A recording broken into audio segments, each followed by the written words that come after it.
السلام علیکم ورحمۃ اللہ وبرکاتہ۔ بسم اللہ الرحمن الرحیم۔ آپ کا سوال ہے کہ والد مرحوم کا جو پیسہ تجارت میں بھائی کے ساتھ لگا ہوا تھا اس کا کیا حکم ہے؟ اس کی دو شکلیں ہوتی ہیں۔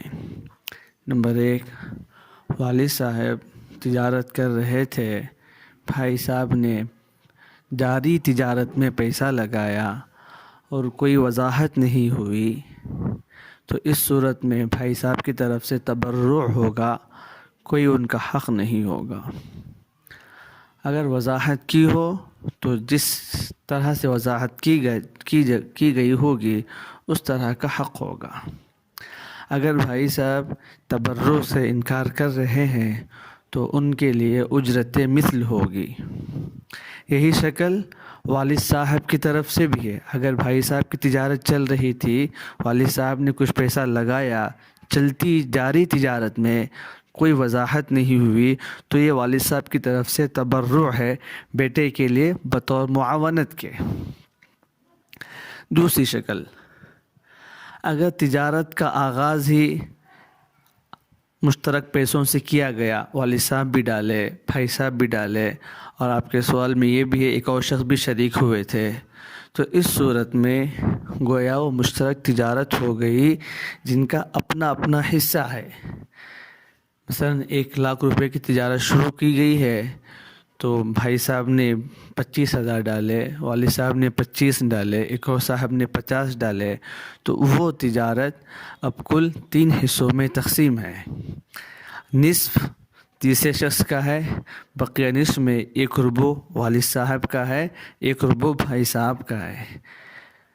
تو جب والد صاحب کا انتقال ہوا اس وقت اس تجارت کی کیا حالت تھی؟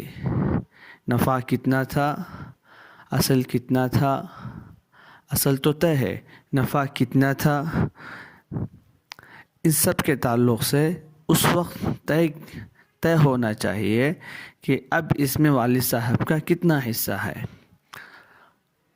وہ والد صاحب کا ہے اور اس میں وراثت جاری ہوتی ہے۔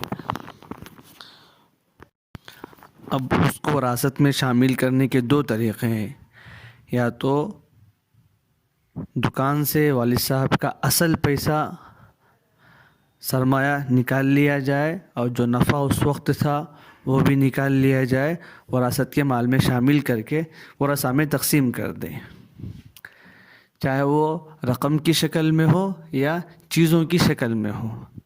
دوسری شکل یہ ہے جو شرکاء تجارت میں ہیں، مثلا بھائی صاحب ہیں یا تیسرا شخص ہے، وہ والد صاحب کے حصے کو خرید لے اور 25,000 والد صاحب کا حصہ تھا اس کو لے لیں، اس مال کو اپنے حق میں کر لیں، اور پھر جو نفع ہوا ہے 25,000 کا اس دن تک، تو وہ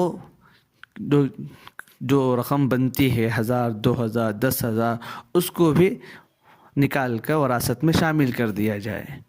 اب پھر اس کے بعد سے بقیہ تجارت 2 آدمیوں کی مشترک ہو جائے گی، 3 ربع ایک شخص کے اور 1 ربع آپ کے بھائی صاحب کا ہوگا۔ السلام علیکم ورحمۃ اللہ۔